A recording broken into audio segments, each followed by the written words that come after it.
कभी सोचा है कि मिस्टर बीस्ट अपने वीडियोस में लोगों से ऐसी ऐसी चीजें कैसे करवा लेते हैं? आज हम उनके सबसे बड़े सोशल एक्सपेरिमेंट्स में से एक के पीछे की पूरी स्ट्रैटेजी को डिकोड करने वाले हैं। ये सिर्फ एक वीडियो नहीं है, ये तो एक मनोवैज्ञानिक शतरंज का खेल है। तो पूरे खेल का मतलब सेंट्रल सवाल ये है, 100 लोगों को क्विट करने पर मजबूर कैसे किया जाए। यही वो पहेली है जिसे मिस्टर बीस्ट को सुलझाना था, और इसका जवाब आपको सच में हैरान कर देगा। और इस पूरे खेल को क्या चीज इतनी दिलचस्प बनाती है? $5 लाख का ये बहुत बड़ा इनाम। ये सिर्फ पैसा नहीं है, ये वो मनोवैज्ञानिक चुंबक है जो हर किसी को अपनी सीमाओं से भी आगे जाने के लिए मजबूर करता है। नियम तो एकदम सीधा साधा है, बस इस सर्कल में खड़े रहो, जो आखिर तक टिका रहेगा वो जीत जाएगा। और इसी सादगी की वजह से ये खेल इतना आकर्षक लगता है। लेकिन जैसा कि हम देखेंगे, ये सादगी सिर्फ एक धोखा है। पर यहां एक मोड़ है। जैसे जैसे घंटे बीतते हैं, असली खेल सामने आता है। ये सिर्फ शारीरिक सहनशक्ति का इम्तिहान नहीं, बल्कि एक दिमागी लड़ाई है, जहां हर कोई एक दूसरे के दिमाग के साथ खेल रहा है। तो खेल की शुरुआत में 100 लोग आते हैं और उनमें से हर एक को लगता है कि वो ही जीतेंगे। उनका आत्मविश्वास देखने लायक होता है, पर उन्हें ये नहीं पता कि वो किस मनोवैज्ञानिक जाल में फंसने वाले हैं। जरा सोचिए, एक कंटेस्टेंट इतने कॉन्फिडेंस में है कि उसने 3 हफ्तों के लिए अपना पूरा शेड्यूल खाली कर दिया है। ये उनकी मानसिकता को दिखाता है। वो सोचते हैं कि उन्हें कोई नहीं हरा सकता, लेकिन उन्हें ये नहीं पता कि ये खेल उनकी सोच से कहीं ज्यादा मुश्किल होने वाला है। अब आता है खेल का पहला चरण, और यहीं से मिस्टर बीस्ट की शानदार रणनीति शुरू होती है। सबसे पहले उन लोगों को टारगेट किया जाता है जो मानसिक रूप से सबसे कमजोर हैं। और ये कैसे किया जाता है? एक बिल्कुल ही अप्रत्याशित इनाम देकर।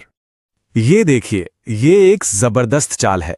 जो सबसे पहले हार मानता है, उसे एक नई चमचमाती कार मिलती है। ये रणनीति बिल्कुल उल्टी है। ये बाकी लोगों को सोचने पर मजबूर कर देती है कि क्या उन्हें भी हार मान लेनी चाहिए, जबकि जो लोग टिके रहते हैं उन्हें लगता है कि उन्होंने सही फैसला किया है। और जो पहला क्विटर था, उसका रिएक्शन सब कुछ कह जाता है। उसे यकीन ही नहीं होता कि हारने पर भी उसे इतना बड़ा इनाम मिल सकता है। यह दिखाता है कि मिस्टर बीस्ट का खेल कितना अनप्रिडिक्टेबल है। और बस एक ही झटके में बूम, 100 प्रतियोगी 99 रह जाते हैं। ये पहली चाल सफल रही और इसने खेल का माहौल पूरी तरह से बदल दिया। अब खेल का मिड गेम आता है और यहां रणनीति पूरी तरह से बदल जाती है। अब लोगों को लालच देकर नहीं, बल्कि उन्हें असहज करके और गलतियां करने पर मजबूर करके बाहर निकाला जाता है। हर दिन सर्कल थोड़ा थोड़ा छोटा हो जाता है। ये एक साधारण बदलाव लग सकता है, लेकिन ये एक मनोवैज्ञानिक हथियार है। जैसे जैसे लोगों की पर्सनल स्पेस कम होती है, उनका तनाव बढ़ता जाता है और वो एक दूसरे से चिढ़ने लगते हैं। और फिर वो खेल में एक फुटबॉल गोल जैसी साधारण चीज ले आते हैं। इसका मकसद फुटबॉल खिलाना नहीं है, बल्कि यह है कि लोग खेलते खेलते गलती से लाइन को छू लें और बाहर हो जाएं।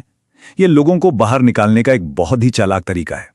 लेकिन सिर्फ शारीरिक थकान ही काफी नहीं है।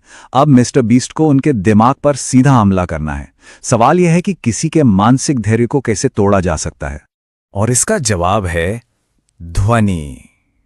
जरा सोचिए, 10 घंटे तक लगातार एक अलार्म घड़ी की आवाज या किसी के चीखने की आवाज सुनना, ये एक तरह का मनोवैज्ञानिक टॉर्चर है जो किसी को भी पागल कर सकता है।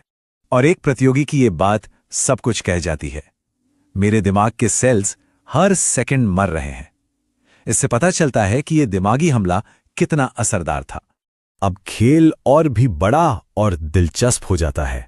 मिस्टर बीस्ट अब बड़े बड़े सेट पीस लाते हैं जो न सिर्फ देखने में शानदार होते हैं, बल्कि लोगों को बाहर निकालने के लिए ही बनाए गए हैं। और इन चुनौतियों का असर देखिए, सिर्फ 9 दिनों में 100 में से लगभग 75 लोग बाहर हो चुके हैं। यह दिखाता है कि रणनीतियां कितनी असरदार थीं। और ये खेल कोई मजाक नहीं थे। एक टेस्ला, $10,000 नकद या एक मिस्ट्री व्हील, इनाम बड़े थे, लेकिन जोखिम भी उतना ही बड़ा था। एक छोटी सी गलती और आप खेल से बाहर। और अब हम खेल के अंतिम चरण में पहुंचते हैं। यहां सब कुछ दांव पर है। यह सिर्फ सहन शक्ति की लड़ाई नहीं, बल्कि इच्छा शक्ति की लड़ाई है।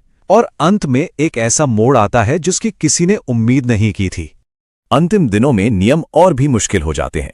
अब प्रतियोगियों को घास के एक छोटे से टुकड़े पर खड़ा होना है जो उनके पैर से बस थोड़ा ही बड़ा है। ये उनकी सहनशक्ति की आखिरी परीक्षा है। और आखिरकार 100 में से सिर्फ 10 लोग बचते हैं। ये फाइनल मुकाबला है और अब कुछ भी हो सकता है। तो अब सवाल ये है कि विजेता कौन होगा और कैसे? हर कोई अपनी सांसें रोके हुए हैं। और फिर आता है सबसे बड़ा झटका, सबसे बड़ा प्लॉट ट्विस्ट। ये पूरा सहन शक्ति का खेल सिर्फ एक क्वालिफायर था, सिर्फ पार्ट 1। असली फिनाले तो पकड़म पकड़ाई का खेल है। किसी ने भी इसकी उम्मीद नहीं की थी। तो जब सहन शक्ति का खेल अचानक भागदौड़ के खेल में बदल जाता है तो असली फायदा किससे होता है? क्या उसे जो सबसे ज्यादा देर तक खड़ा रह सकता है या उसे जो सबसे तेज दौड़ सकता है?